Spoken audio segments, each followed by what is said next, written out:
going to try and do a close-up video of this. I'll try not to shake the camera too much, 'cause I know it's annoying. But just to give you an idea, there's no point me videoing it from miles away. When the steering column goes in, you got these plates here on both sides.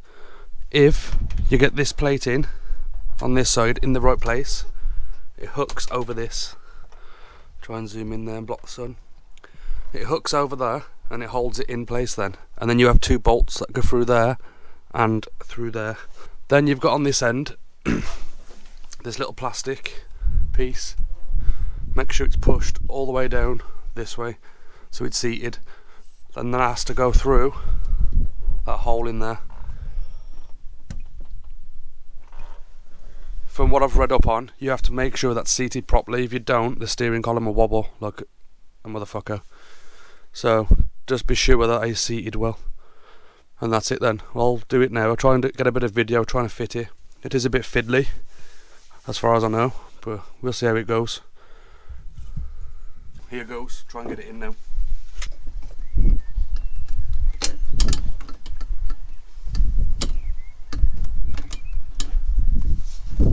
I think that's it.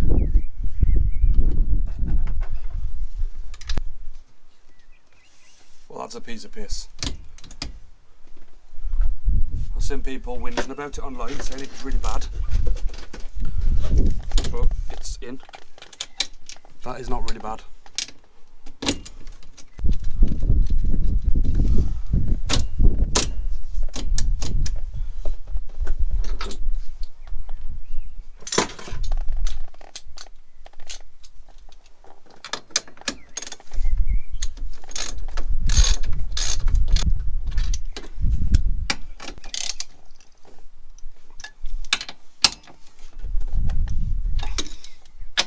I've done these bolts tight.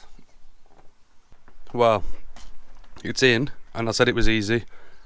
Well, I've just taught myself to keep my gob shut. When you look down there, see it wobbling?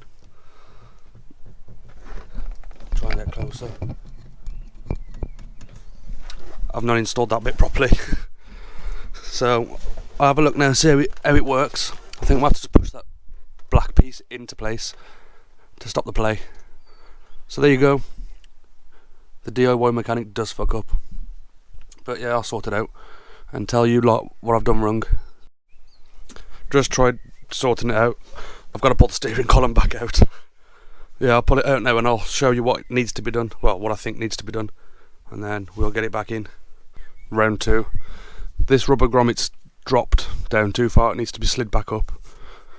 It was sitting about there, but if you look inside there, the shape of it fits into these grooves on here. So what I'm going to do is, this needs to be sitting somewhere like there. So while it's out here, slide that up a bit more than I need to. If you can see there, I've slid it up maybe, I don't know, give it about half inch above, just keep it straight. Put this back on where it lines up.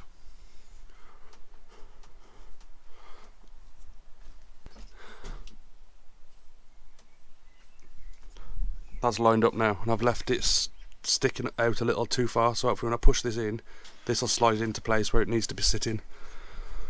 Right then, round 2, let's try again. Right, that's in now. I've not fully tightened it, but as you can see, I'm pulling on that like a lot. There's no play in that whatsoever.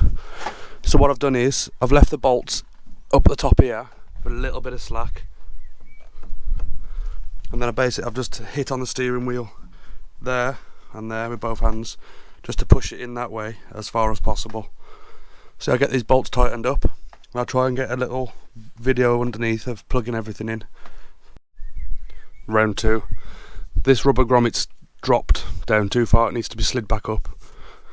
It was sitting about there, but if you look inside there, the shape of it fits into these grooves on here.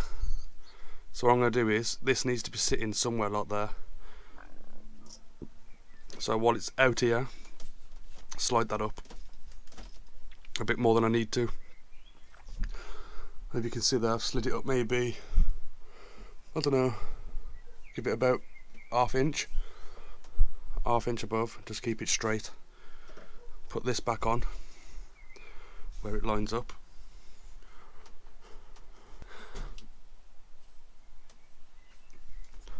That's lined up now, and I've left it sticking out a little too far, so hopefully when I push this in, this will slide into place where it needs to be sitting. Right then, round 2, let's try again. Right, that's in now.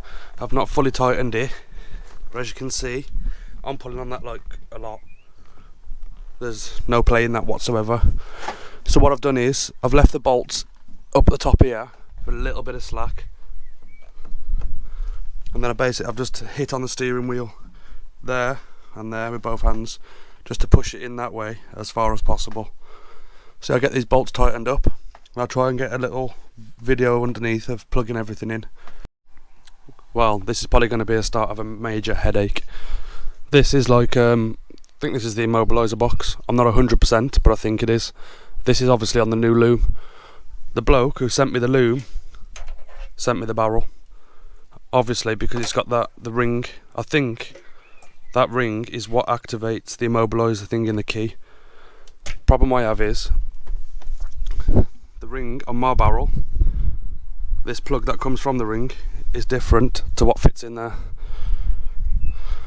I have to use this ring, so what I'm planning on doing is pulling this one off, fit this ring onto my barrel. I'll explain why I'm doing this in a sec. Fit that onto there. This will then plug in to that box, but obviously the immobiliser is in this key, but as you can see, this key's trashed. It's all smashed and broke. I don't really want a broken key, which sounds really sad, I know, but I want to use this key, which is the key for the original barrel in this. So what I've done is, I've pulled the keys apart. You got like this little control pad, that's for the central locking, I'm guessing. It's got the buttons on. And then, in this part of the key, you've got that little black bit there. Don't know if you can make that out. Right there. There is meant to be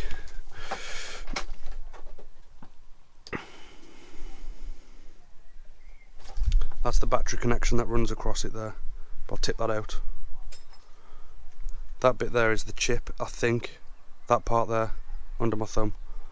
I'm not 100% if it's the chip or not, but I think it's the chip.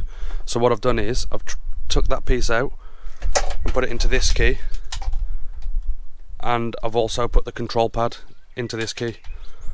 So, well, this is the problem now. I'm never going to know now if it's going to work until the rebuild's done. So, after it's all finished and done, if I have major problems starting it, I'm going to have to strip all of this and try and work something out with all of the keys and everything. Maybe even put this barrel on. And I've got another little problem.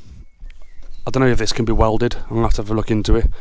I don't know if I can. I don't know what metal it is. I think it might be aluminium. But, watch this. When I turn the steering lock. Well, you can hear it. It's come loose, and obviously it's got security bolts on it, so I can't really tighten them. I might try and get like a little punch on it and try and knock them round to tighten it up probably. So yeah, there's my first really big problem that I've run into with this. I was hoping it'd all just plug straight in, but obviously the immobiliser on the other car is different to the immobiliser that's on this car. So yeah, a bit of fun. Well, the wiring. These wires all just clip in to themselves up here, like this. I did have to move this wire through that little clip there. I don't know if you can see that, sorry about the camera angles. But you've got the clips, you've got one there, one plug there, one in the middle there, and another one over there. Sorry about the light as well. But that can clip onto there. That clips into there. Then all these plugs just plug into each other. So these are OBD 2 port, and I'm not 100% what that is. And you also have, from the immobiliser box, you've got like a relay on the steering column with a blue wire. I've run it behind there. I don't know if that's the right place to run it, but I don't all this day around my feet, do I? So yeah, that's the steering column installed. All the wiring's plugged in. You've then got the blue one there. That's what I mean, these all just go into each other. You can't actually get them in the wrong way around. They only go one way. So yeah, that is the steering column all installed and done. Just going to clip all these wires up now and tidy everything up. And I've also got to mess about with the ABS immobiliser ring on here. I've explained in the video. I've transferred it all over, so I'm going to fit this back on and rewire all that back in, and hopefully when the day comes to start it, it'll all be fine. And actually saying that, I've got an Alcatec ECU to go on this that should bypass the immobiliser, but I still think it all has to be plugged into this box still. I'm guessing this is what activates the fuel pump. Possibly, this is where I don't know. I might ask on the forum, see if anybody knows. But not being rude, a lot of people on the forums tell you stuff and they don't know themselves. They're just guessing. Not that I'm getting anybody on there, but you just got to watch what you do with forums. People have good intentions and they tell you what they think they know, and it really don't help sometimes. It can make things worse.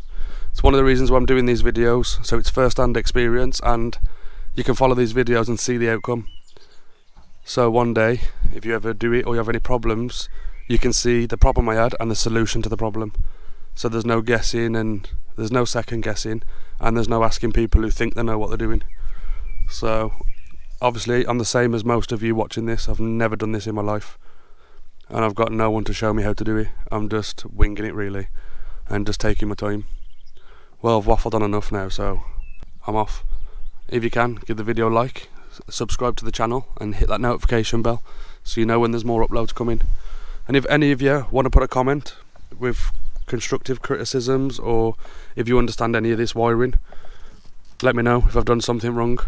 I don't think I have, but yeah, if I have, drop it in the comments.